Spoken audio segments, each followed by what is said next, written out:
মিশরের প্রাকৃতিক সম্পদ। প্রাচীনকাল হতেই নীল নদের দান মিশর প্রাকৃতিক সম্পদে পরিপূর্ণ ছিল।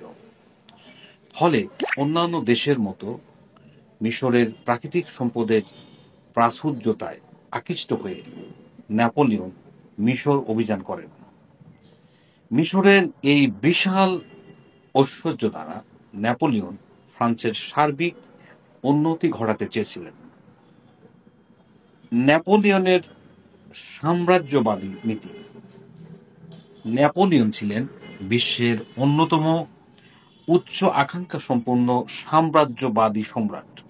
তিনি ফ্রান্সের ক্ষমতা অধিকার করার পর সমগ্র বিশ্বে আধিপত্য বিস্তারের অভিলাষ পোষণ করেন।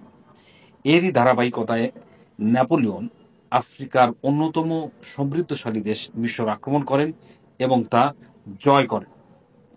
ফ্রান্স হতে নেপোলিয়নকে দূরে রাখা। নেপোলিয়ন শুধুমাত্র ফ্রান্সেরই নয়, সমসাময়িক কালের বিশ্বের সবচেয়ে তেজস্বী ও সাহসী যোদ্ধা হিসেবে আবির্ভূত হয়। ফলে তিনি তার দক্ষতা, তার যোগ্যতা দ্বারা ফ্রান্সের সিংহাসনে অধিষ্ঠিত হলে আভ্যন্তরীণ রাজনীতিবিদরা তা মেনে নিতে পারেননি।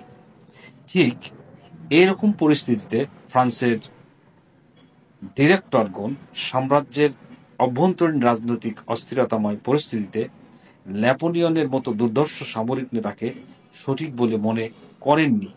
এতে তাদের পরামর্শে নেপোলিয়ন মিশর অভিযানের